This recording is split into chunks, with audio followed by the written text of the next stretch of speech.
Chapter 650, Earthly Immortals. After the explosion of smoke and dust, Daiku Kaitenjin's face looked extremely ugly. A large area on his back was charred black, and the back of his clothes had been burned off. Mo Zhongning couldn't help but raise the corner of his mouth when he saw this. It seems that he is not as scary as he looks. On the other hand, Sakuraba Eiji, who was watching the battle, couldn't help but pat his head in frustration when he saw this. These guys are going to be in trouble. They don't know that Daiku Kai likes this suit the best. Kurosawa Akira nodded. With his build, it's hard to find a suit that fits. This one was custom made by a tailor. Sakuraba Yoshimitsu, however, said with some seriousness, but the guys who came this time are indeed a little stronger than last time. Daiku Yenjin looked up, his eyes flashing with ferocity, as if he wanted to eat people.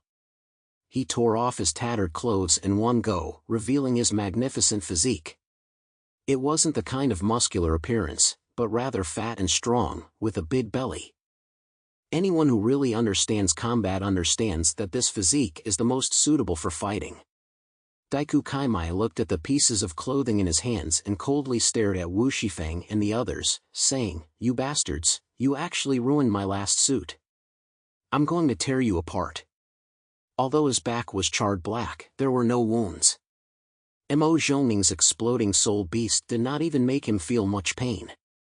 As a Yokozuna, what he craved most was a strong and huge physique, as well as the power to destroy everything. And after becoming an alien, he has indeed got all of this. Mo Zhongning swallowed a mouthful of saliva. My self-destructing soul beast has not even blown him away. The power of his self-destructing soul beast is no less than TNT. Wu Shifeng sensed the anger of Daiku Kaito Yenjin and said to his teammates, "The attack is effective, let's continue."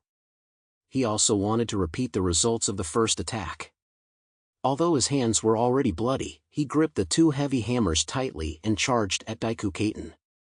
His clone also drew his bow and an arrow soared towards Daiku Kaiten. Needless to say, Mo Zhongning and Li Weihai cooperated once again. They only needed to wait for the moment when Daiku Kaitenjin was distracted by Wu Shifeng, and then placed the self-destructing soul beast on him. Even if the results were limited at first, they had a large number of people, so they could keep trying.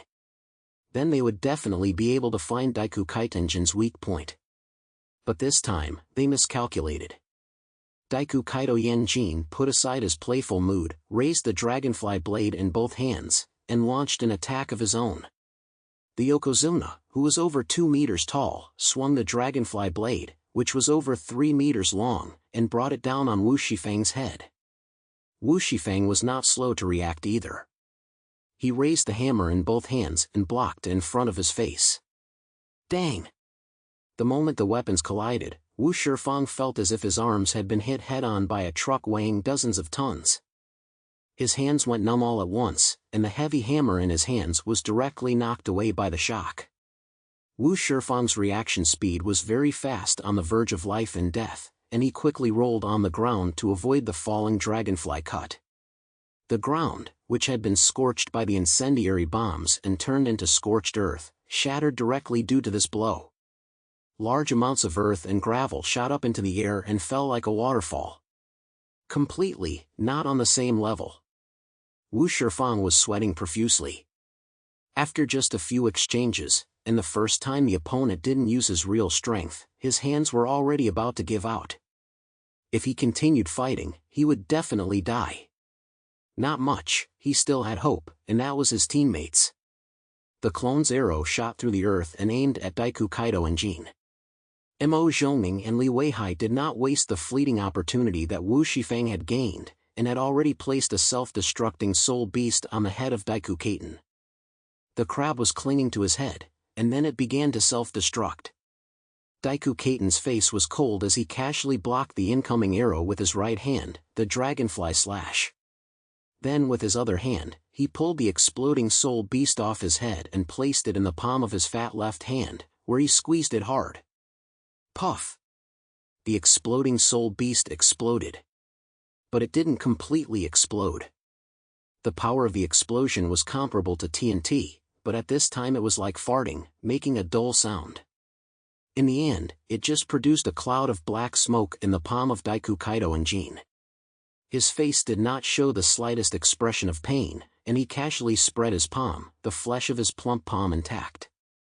Daiku Kaito and Jin's face wore a mocking smile as he deliberately opened his hand for Mo Zhongming and the others to see. Is this your technique?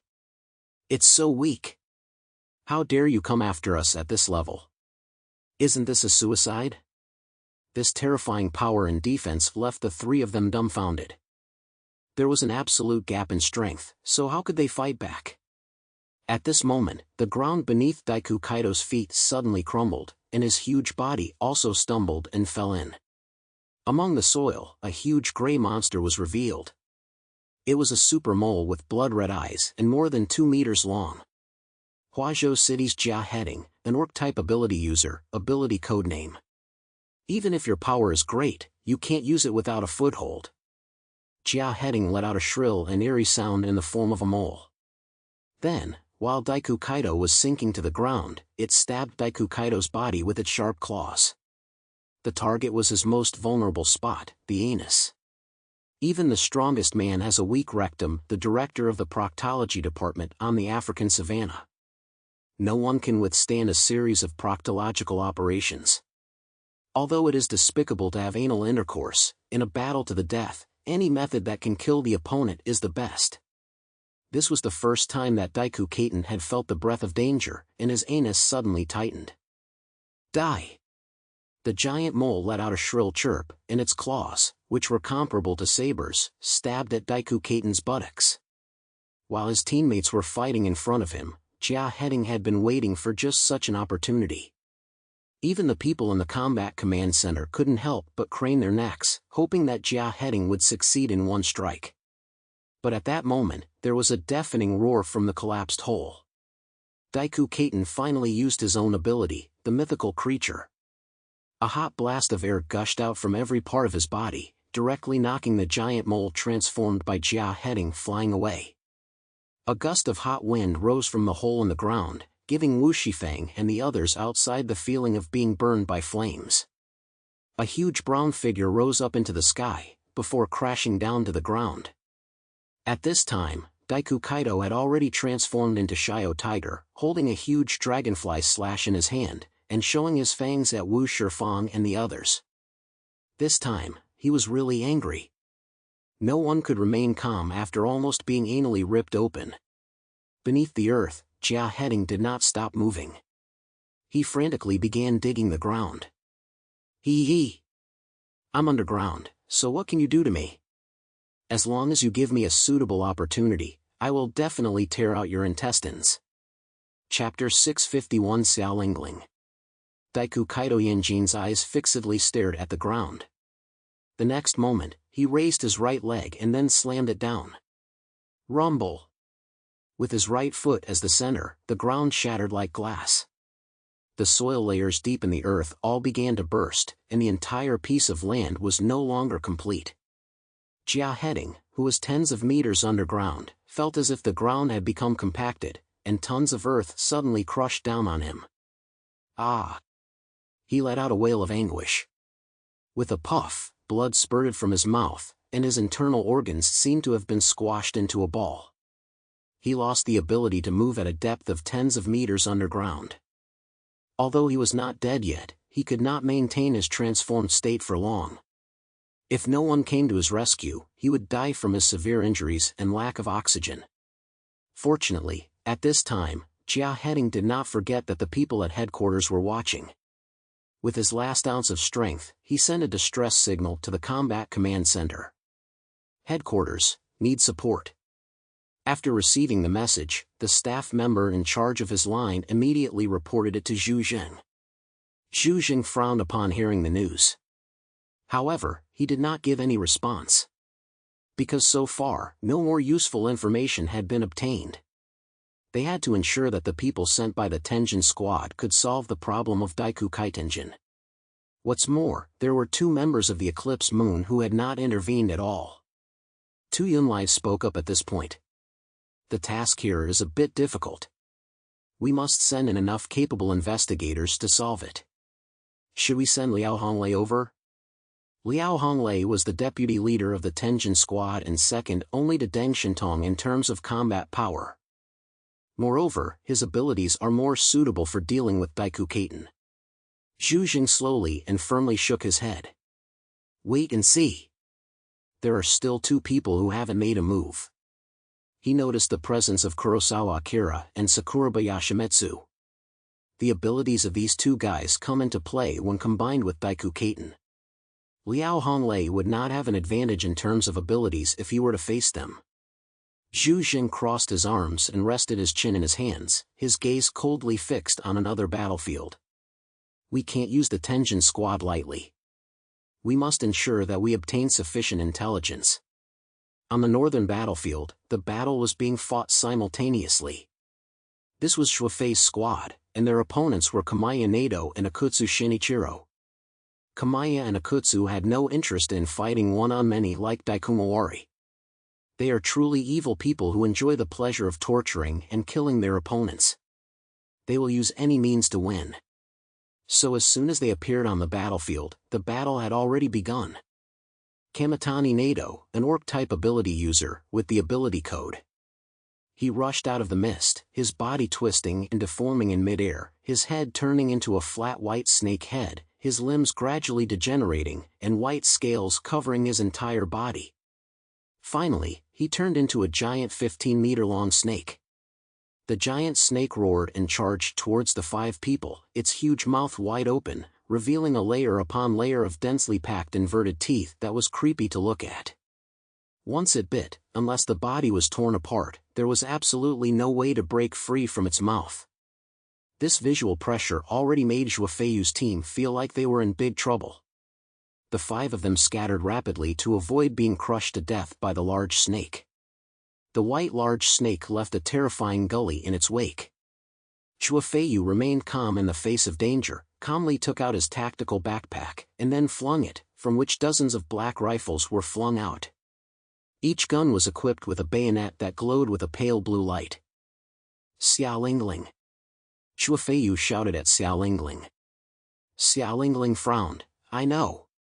She had just stopped on the ground, and then she slammed her right foot on the ground and charged towards the returning giant snake. She didn't look like a weak woman, but she didn't expect that the power she suddenly unleashed was so strong. Facing the huge white snake, she deftly dodged its attacks in the air and then came to the end of the snake. She wrapped her hands around the snake's tail and let out a furious yell. Then, she lifted the 15-meter-long behemoth straight up in the air, spun it a few times in place, and threw it into the distance. Zhuofei raised his hands, and the 36 rifles in front of him formed a line and then flashed towards the snake. These were all specially made weapons, hardened with the deadliest toxins. A single scratch on the skin can cause instant death in an adult. Ouroboros saw the flying daggers and a mocking look flashed in his eyes. These crude weapons could not pierce his hard scales. However, he was a little surprised by the terrifying power of the little girl. After landing, Ouroboros' tail quickly whipped up into the air, like a long whip, sweeping the flying daggers away.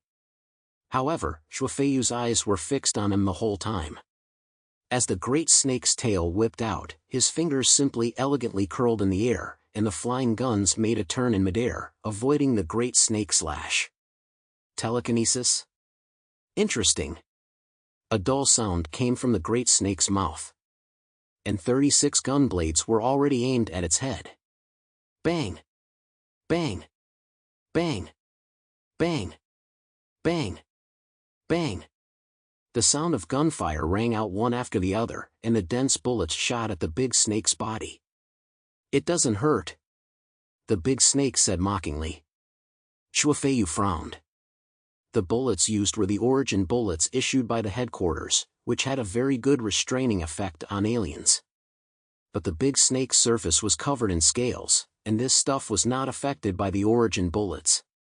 But just as the big snake was feeling pleased, its pupils suddenly felt a gust of wind. Whoosh! A large armor-piercing bullet shot at its eye. Although there was a thick protective film on the eye, it still made the Ouroboros blink. Who is it? The Ouroboros looked angrily in the direction from which the bullet came, looking as far as it could, and only then did it see a cunning sniper in the distance, aiming a large sniper rifle at him. An ordinary sniper rifle of course could not hurt Orochi, but the veteran Yu Xingyang's ability could enhance the weapon, giving it even more formidable power. Just as the name of his ability suggested. While the battle raged on Orochi's side, Akutsu Shinichiro, who was hiding in the fog, seized the opportunity and aimed at Hara Akira, who looked the weakest among the group. He brandished a metal bat, a hideous grin on his lips, and swung at Hara's head. Hara was terrified when he saw Akutsu attacking, his face pale, and he covered his chest as he shouted, "Ling Ling." The next moment, Xiao Lingling, who was still fighting Orochi, appeared in front of Hara at a strange speed. Bang! Akutsu's metal bat smashed into her arm, emitting a dull collision sound. Akutsu was a little surprised. He knew exactly how much power was in this bat. However, it didn't even smash this woman's arm along with her body to pieces. Xiao Lingling stared at him, her eyes filled with boundless murderous intent. "How dare you attack my husband? Do you want to die?"